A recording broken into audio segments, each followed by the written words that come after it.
अस्सलाम वालेकुम। एक बार फिर से आपका इस्तकबाल है इस चैनल पर।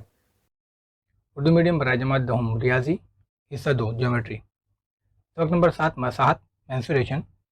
इस सबक का मश्क नंबर 7.2 बच्चों आपके लिए पेश है। सवाल नंबर 1 है, नाकिस मखरूत शक्ल वाली पानी की बाल्टी की बुलंदी 30 सम है और दोनों दायरवी हिस्सों के निस्फ कुत्र 14 सम और 7 सम है। बाल्टी में कितना लीटर पानी समाएगा, जबकि 1 लीटर आपको दिया हुआ है 1000 मकब सम। अब समझ लें, नाकिस मखरूत मखरूत आपने देखा था 7.1 में। मखरूत यानी कि जोकर की टोपी या आइसक्रीम का कोन। अब अगर इसको बीच में से काट दिया जाए तो इस किस्म की एक शक्ल बनेगी, इसे हम कहते हैं नाकिस मखरूत। ठीक है, नीचे का अगर हिस्सा पूरा कर दिया जाए तो ये, जैसे आप ये देख रहे हैं यहाँ पे नीचे का हिस्सा अगर ये पूरा कर दिया जाए तो ये कोन बन जाएगा। तो यहाँ से इसको काट के निकाल लिया गया, तो जो बचा हुआ हिस्सा बचता है ये कहलाता है नाकिस मखरूत। इसकी बुलंदी कहाँ है? ठीक है, ये 30 सम है, तो देखिए यहाँ पे ये हो गई इसकी बुलंदी। ये बुलंदी 30 सम है और इसके दो दायरवी हिस्से हैं। ऊपर एक दायरवी हिस्सा है, बाल्टी आपने देखी होगी। ठीक है, ऊपर एक दायरवी हिस्सा है और नीचे एक दायरवी हिस्सा है।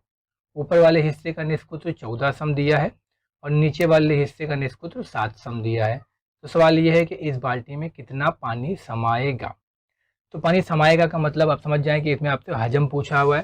तो सबसे पहले हमें मालूम क्या करना है कि जो नाकिस मखरूत है इसका हजम कितना होगा। तो पहले हम हजम मालूम करने के लिए हजम का फॉर्मूला लगाएंगे, लेकिन उससे पहले हम डेटा लिख लेंगे। जैसे R1 बराबर 14 सम, R2 बराबर 7 सम, H यानी जो इसकी हाइट है वो 30 सेंटीमीटर है। अब हम नाकिस मखरूत का हजम का ज़ाब्ता लगाएंगे। अब जैसे हमारे पास जब मखरूत होता था, पूरी तरह से पूरा मखरूत था, तो अगर ये पूरा होता तो हम क्या फार्मूला लगाते हैं, 1/3 पाई आर स्क्वायर एच। ध्यान दें, 1/3 पाई आर स्क्वायर एच। अब चूंकि यहाँ पे 2 आर है तो यहाँ पे फॉर्मूला थोड़ा सा चेंज हो जाएगा। 1/3 पाई और एच ऐसे ही रहेगा। आर के अंदर जो तब्दीली हुई है वो ये कि R1 स्क्वायर, क्योंकि 2 आर है, जमा R2 स्क्वायर जमा R1 इंटू R2। तो ये आपका नाकिस मखरूत का हजम का फॉर्मूला है। अब एक बार तब आपने फॉर्मूला लगा दिया तो अब क्या करना है, सिर्फ फॉर्मूले के अंदर कीमत पुट करनी है। अब जैसे हमने को कीमत लगाएंगे, सबसे पहले 1/3 के बाद पाई की कीमत हमारे पास 22/7, R1 का स्क्वायर 14 का मुरब्बा, R2 का स्क्वायर 7 का मुरब्बा, फिर R1 इंटू R2 यानी 14 ज़रब 7 और H की जगह पर 30। अब इसे हल कर लेना है। हम क्या करेंगे, सबसे पहले यहाँ पर जो बटे में 3 है, इस 3 से इस 30 को काट देंगे। 3 दहाई 30, तो ये हो जाएगा 10। 22/7 बचेगा। 14 का मुरब्बा 196, 7 का मुरब्बा 49 और 14 सत्ते 98। अब हम इन तीनों को जमा कर लेते हैं तो हमको मिल जाएगा 22/7 इंटू 343 इंटू 10। अब इसको आप काटिए, 7 चौक 28 बचेगा 6, 7 नौवा 63। तो हम यहाँ लिख सकते हैं 49 इंटू 10 और यहाँ बचेगा 22। अब 22 इंटू 49 को ज़रब करेंगे तो 1078 आएगा, इंटू 10 आपको मिल जाएगा 10,780। जब भी हम मकब हजम मालूम करते हैं तो हजम में क्या करते हैं, जो भी इकाई सवाल में दी जाती है, जैसे सम दिया है तो सम के साथ हम क्या लगाते हैं, मकब, यानी ये हो गया मकब सम। अब उसने आपसे पूछा था कितना लीटर पानी समाएगा, यानी कि मकब सम को हमको क्या करना है, लीटर में कन्वर्ट करना है। तो 1000 मकब सम का मतलब 1 लीटर होता है। तो हम क्या करेंगे, इसको 1000 से तकसीम कर देंगे। तो अब ये सेंटीमीटर क्यूब यानी मकब सम जो हो जाए वो लीटर में कन्वर्ट हो जाएगा। अब नीचे एक जीरो से ये एक जीरो कट जाएगा और 2 जीरो की जगह पे 2 जीरो में आशारिया आ जाएगा। तो हम लिख सकते हैं यहाँ पे 10.780। आशारिया के बाद जीरो की कोई वैल्यू नहीं है, तो हम लिख देंगे कि बाल्टी में 10.78 लीटर पानी समाएगा। ठीक है बच्चों, हमारा दूसरा सवाल है, एक नाकिस मखरूत की दारवी हिस्सों के निस्फ कुत्र 14 सम और 6 सम है। सेम ऐसे ही सवाल है, हमारे पास एक नाकिस मखरूत है। ठीक है, अब इस नाकिस मखरूत के अंदर 14 सम और 6 सम के निस्फ कुत्र, यानी एक निस्फ कुत्र 14 सम है, दूसरा निस्फ कुत्र 6 सम है, उसकी बुलंदी भी 6 सम है। आपसे 3 सवाल पूछा है। एक नाकिस मखरूत की खमदार सतह का रकबा, ये जो आपकी खमदार सतह का रकबा दारवी पूरी गोल गोल। फिर नाकिस मखरूत की कुल सतह का रकबा, मतलब खमदार प्लस ऊपर के दारवी हिस्से का रकबा प्लस नीचे के दारवी हिस्से का रकबा, ये कुल सतह का रकबा।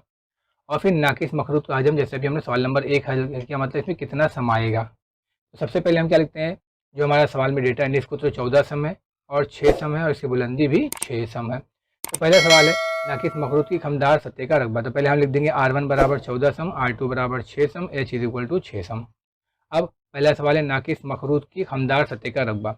अब सबसे पहले हमको मालूम है कि खमदार सतह का रकबा, आपने जब ये पूरा मखरूत था तो हमारे पास ज़ाब्ता था पाई आर एल, है ना, नाकिस मखरूत की खमदार सतह का रकबा था पाई आर एल। हमारे पास आर है, एच है, एल नहीं है। जब भी मखरूत की बात करेगा सबसे पहले हमें एल मालूम करना होगा। अब एल के लिए आपके पास किताब में ज़ाब्ता दिया हुआ है, L is equal to square root of H square जमा R one minus R two का होल स्क्वायर। अब इसके बाद कीमतें रख दें, L is equal to square root of H की जगह पे 6 स्क्वायर जमा आर वन की जगह पे 14 माइनस आर टू की जगह पे 6 और फिर उसका होल स्क्वायर। फिर 6 का मुरब्बा 36 जमा 14 माइनस 6 यानी कि 8 का होल स्क्वायर। तो 36 जमा 64 इज इक्वल टू हो जाएगा 100, 100 रूट के बाहर आएगा, बन जाएगा 10। जैसे मुरब्बा करने पे तो हम कह सकते हैं एल इज इक्वल टू 10। हम पहले सवाल है हमारे पास नाकिस मखरूत की खमदार सतह का रकबा। तो पहले हम क्या करेंगे, नाकिस मखरूत की खमदार सतह का रकबा का ज़ाब्ता लगा देंगे। चूंकि हमारे पास मखरूत का ज़ाब्ता है पाई आर एल। अब चूंकि यहाँ पे आर 2 बार है तो यहाँ पे आर, दोनों आर को जमा करना पड़ेगा, pi R one plus R two फिर एल। अब कीमत रख दीजिए, पाई की जगह पे आपको 3.14, आर वन की जगह पे 14 प्लस आर टू की जगह पे 6 इंटू एल की जगह पे 10। अब इनको हम हल करेंगे, 3.14 14 20, 20 इंटू 10 इंटू 3.14 तो आपको मिल जाएगा 628.00, यानी हम कह सकते हैं कि नाकिस मखरूत की खमदार सतह का जो रकबा है वो 628, चूँकि इकाई दिया था सम और रकबा मालूम कर रहे हैं इसलिए मुरब्बा, तो इसका इकाई हो जाएगा मुरब्बा सम। ठीक, दूसरा सवाल है हमारे पास, नाकिस मखरूत की कुल सतह का रकबा। तो इसका कुल सतह का ज़ाब्ता लगा दीजिए, पाई आर एल, जैसे बताया कि खमदार सतह का रकबा, इसमें एक खमदार सतह जो भी आपने हाल मालूम की, इससे पहले सवाल नंबर 1 में मालूम किया। फिर दूसरा एक दायरवी हिस्से का रकबा और फिर दूसरा दायरवी हिस्से का रकबा। तो पाई आर एल यानी pi R one plus R two into L, फिर जमा एक दायरे का हिस्से का रकबा यानी पाई आर वन स्क्वायर जमा पाई आर टू स्क्वायर। अब कीमत है, अभी हमने ये मालूम किया, अभी सवाल नंबर 1 में नाकिस मखरूत की खमदार सतह का रकबा आपने मालूम किया तो कीमत यहाँ डायरेक्ट रख दीजिए, फिर से हल करने की ज़रूरत नहीं। अब इन दोनों में से पहले पाई पाई कॉमन निकाल लीजिए, आपको मिलेगा R one square plus R two square. अब पाई की जगह पे 3.14, आर वन का स्क्वायर 14 का मुरब्बा, आर टू का स्क्वायर 6 का मुरब्बा। अब ये होगा 196 प्लस 36, इसको जमा कर दीजिए तो ये जाएगा 232। 232 को 3.14 से आप ज़रब करेंगे तो आपको मिलेगा 728.48। अब 728.48 और 628 को जमा करेंगे तो आपको मिलेगा 1356.48, यानी ये हो जाएगा नाकिस मखरूत की कुल सतह का रकबा। तीसरा सवाल हमारे पास है नाकिस मखरूत का हजम, यानी इसमें कोई भी चीज़ अगर भरेंगे तो कितना समाएगा। तो नाकिस मखरूत का हजम का ज़ाब्ता वही अभी आपने हल किया था, 1/3 pi R one square plus R two square into R one into R two into H.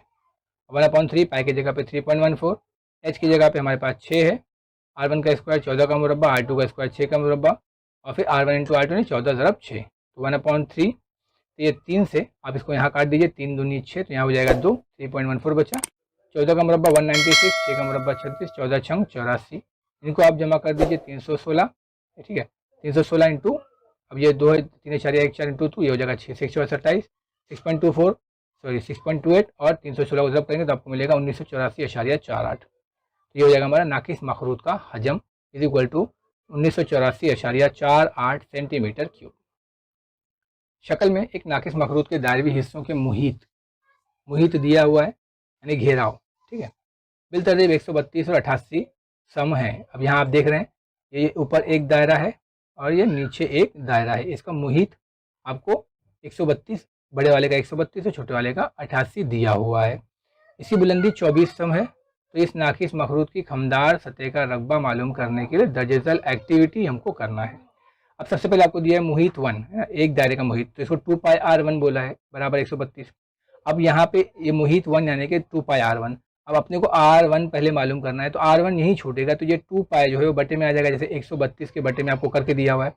अब 132 बटे 2 पाई, तो इसको आप हल करेंगे 132 बटे 2 पाई, तो 132 बटे पाई की जगह पे आप रखेंगे 22 बटे 7, तो यहाँ पे ज़रब में 2 इंटू 22 बचेगा और यहाँ के बटे वाला जो 7 होगा वो चले जाएगा ऊपर, तो ये हो जाएगा 132 ज़रब 7 जैसे मैं यहाँ बता रहा हूँ, और यहाँ नीचे बचेगा 2 ज़रब 22। अब इसको आप काटेंगे तो आपको मिलेगा 2 छंग 12, 2 छंग 12, फिर ये 22 इंटू 66 बचेगा, फिर इसको आप काटेंगे 22 तिया 66 तो आपको 3 ज़रब 7 मिलेगा और 7 तिया 21 करेंगे तो यहाँ पे आपको जाएगा 21 सम, यानी R1 कितना मिल गया आपको 21 सम। सेम इसी तरीके से 2 पाई R2, नीचे वाला जो दायरा है इसका मुहित हल करेंगे, मुहित 2 यानी 2 पाई R2 इंटू 88। अब यहाँ से भी 2 पाई जो है वो R2 को छोड़ेंगे तो 2 पाई बटे में चले जाएगा, जैसे यहाँ पर है यहाँ पर भी 88 ऊपर बचेगा, ये 2 इंटू पाई की जगह पे 22/7, यहाँ बचेगा 2 के साथ में 22 और 7 जो बटे वाला था वो चला जाएगा ऊपर, ये हो जाएगा 88 इंटू 7 अपॉन में 2 इंटू 22। अब इसको आप 2 चौक 8 काट दीजिए, फिर 22 चौक 84, 22 दूनी 44, फिर यहाँ बचा 2, 2 सत्ते 14, तो यहाँ पे आ जाएगा 14 सम। हमारे पास नाकिस मखरूज की माइल बुलंदी के लिए दिया हुआ है L is equal to root H square जमा R1 माइनस R2 का होल स्क्वायर। एच हमारे पास दिया हुआ है 24 का मुरब्बा और R1 माइनस R2 यानी 21 माइनस 14 इज इक्वल टू 7 का मुरब्बा। 24 का मुरब्बा 576, 7 का मुरब्बा 49, दोनों को जमा करेंगे आपको मिल जाएगा 625। अब 625 कहाँ पर है, रूट के अंदर है, जब ये रूट के बाहर आएगा तो क्या बन जाएगा 25 सम जज़्रुल मुरब्बा करने पर। अब अगला सवाल है नाकिस मखरूज की खमदार सतह का रकबा। नाकिस मखरूज की खमदार सतह का रकबा आपको ज़ाब्ता दे दिया है पाई R1 plus R2 into L. अब पाई की जगह पे हम रखेंगे, कीमत रखेंगे, पाई इज इक्वल टू 22/7 है, R1 प्लस R2 हमारे पास है, R1 हमारे पास 21 है, R2 हमारे पास 14 है और लास्ट में L है, L की जगह पे हम क्या लेंगे 25, ठीक है। अब ये 22/7 21 जमा 14 इज इक्वल टू 35 हो जाएगा इंटू 25। अब ये 7 से इसको काट दीजिए, 7 पंजे 35, तो आपको मिलेगा 22, 5 इंटू 25। अब इनको आप ज़रब कीजिए तो आपको जवाब मिल जाएगा 22 इंटू 125। 22 इंटू 125 को ज़रब करेंगे आपको मिलेगा 2750, तो ये 2750 हम यहाँ लिख देंगे तो हमको जवाब मिल जाएगा 2750 मुरब्बा सम। मखरूज की खमदार सतह का रकबा आपको मिल जाएगा 2750 मुरब्बा सम।